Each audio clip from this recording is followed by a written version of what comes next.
Good morning, सुप्रभात आप सबको। आपका दिन खुशी से भरपूर हो, इसी शुभकामना के साथ किसका इंतज़ार कर रहे हो? बिना खुद को बदले कुछ नहीं बदलने वाला। ये कोट है, इस कोट को आप हमेशा ध्यान में रखिए और खुद को बदलेंगे, तैयारी के तरीके को बदलेंगे, तो आपको पीसीएस में सफलता मिलेगी। पीसीएस ही नहीं, हर उस वनडे एग्ज़ाम्स में भी सफलता मिलेगी जो आने वाले समय में, जैसे टेट, यूपी टेट, सेट, पेट वगैरह जो भी है, उन सब में जीना शुरू कर दो, क्योंकि ये समय किसी के लिए नहीं रुकने वाला है।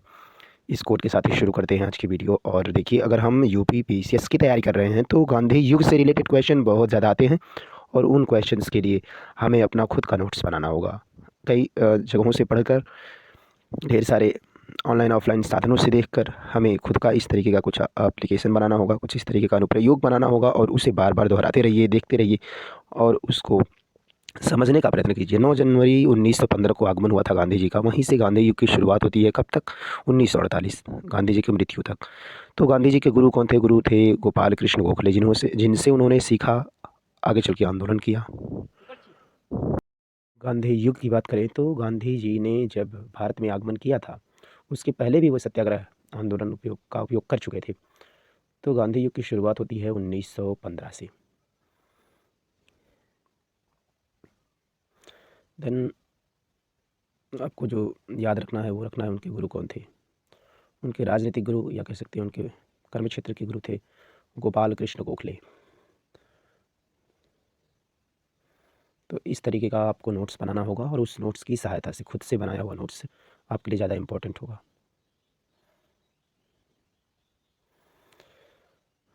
बात करें 1915 के बाद 1917, 1918, 1920, ये सारी चीज़ें हमें याद रहनी चाहिए हमारी उंगलियों पर, क्योंकि 1917 में इन्होंने क्या किया, 1918, 1920, 1930, 1942 और 1948, यही तो 4-5 डेट सीट है जिन पर हमें ज़्यादा ध्यान केंद्रित करना है। तो मेंस की तैयारी का पुट लेकर चलेंगे तो प्री की तैयारी अपने आप हो जाएगी, स्वयं हो जाएगी। और प्री के लिए कोई ज़्यादा हमें मेहनत या ज़्यादा हार्ड वर्क करने की ज़रूरत नहीं है। बस एक स्मार्ट वर्क से आप दोनों तैयारी साथ साथ कर सकते हैं। अब यहाँ पर आप देख सकते हैं, जैसे कि यहाँ पर गांधी जी के गुरु थे गोपाल कृष्ण गोखले। 1916 में इन्होंने साबरमती आश्रम की स्थापना की थी। 1917 में चंपारण बिहार में सत्याग्रह करते हैं, जब इनको राजकुमार शुक्ला नाम का एक व्यक्ति बुलाता है, और ये वहाँ पर सत्याग्रह का प्रथम बार उपयोग करते हैं। 1917 चंपारण बिहार, यहाँ पर ये नील किसानों के लिए अपनी बात को रखते हैं, और 3 कठिया प्रणाली जो थी उस पर ये आघात करते हैं, और उसमें सफलता प्राप्त करने के बाद 1918 में खेड़ा, अहमदाबाद और खेड़ा में आंदोलन करते हैं, जहाँ पर इन्होंने सबसे पहली उपवास को अपना अस्त्र बनाया था। आमरण अनशन की बात जो करते हैं ना, उसको इन्होंने पहली बार अपना शस्त्र बनाया था, और इससे उन्होंने किसानों के हित में कार्य किया था।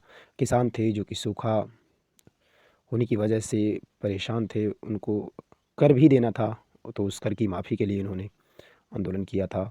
देन आप 1920-22 में चले जाइए तो वहाँ पर असहयोग आंदोलन का आयोजन करते हैं। इस आंदोलन की शुरुआत नागपुर अधिवेशन में की गई थी, और नागपुर अधिवेशन दिसंबर 1920 में ये प्रस्ताव पारित हुआ, और 1920 से लेकर 22 तक ये चलता रहा। इसी बीच में 2 घटनाएं घटती हैं जो काफ़ी इंपॉर्टेंट हैं एग्ज़ाम पॉइंट ऑफ व्यू से, क्योंकि 5 फरवरी 1922 को चौरी चौरा में ये कांड होता है, और इस कांड की वजह से जेल फूकने वाला जो एक वो है इंसिडेंट, उसको आप ध्यान में रखेंगे तो 5 फरवरी 1922 को इसी वजह से ये असहयोग आंदोलन वापस लेना पड़ा, और 11 फरवरी 1922 को ये समाप्त हो गया। देन आप 1930 पर पहुंच जाइए, सविनय अवज्ञा आंदोलन। इसी के अंतर्गत दांडी मार्च आता है, तो दांडी मार्च का सन भी 1930 ही है, और ये डेट सीट अगर देखें तो 12 मार्च का दिन था। तो इस तरीके से आप देखेंगे कि अगर आपने नोट्स बनाया होगा और उसको एक दो बार आप दोहराएंगे तो आपको सारी चीज़ें याद हो जाएंगी, उसको किसी तरह से रटने की ज़रूरत नहीं पड़ेगी। 240 मील की यात्रा जो 24 दिन में पूरी की गई थी, यहाँ पर आप देख सकते हैं, ये थी दांडी मार्च। और उन्हीं 1930 और 31 के दौरान गांधी इरविन का समझौता हुआ था, जो काफ़ी पूछा जाता है क्वेश्चन, और इस समझौते ने ही इस सविनय अवज्ञा आंदोलन को समाप्ति प्रदान किया था। तो 1930 में सविनय अवज्ञा आंदोलन, 1920 में असहयोग आंदोलन। इस तरीके से आप अपना नोट्स खुद का बनाइए। 1940 में एक सत्याग्रह आया था जिसे कहा जाता है व्यक्तिगत सत्याग्रह, जहाँ पर इनके साथ विनोबा भावे भी जुड़ गए। और 1942 में भारत छोड़ो आंदोलन, 9 अगस्त, इसे अगस्त क्रांति के रूप में भी जाना जाता है। तो 1942 में उन्होंने अंग्रेज़ों भारत छोड़ो का नारा दिया, साथ ही साथ करो या मरो का भी नारा दिया, डू और डाई, की बात करते हुए 1942 के भारत छोड़ो आंदोलन ने ही आज़ादी दिलाने में काफ़ी योगदान किया। इसके पक्ष प्रतिपक्ष के बारे में भी आप एक अपना पॉइंट ऑफ व्यू बना सकते हैं।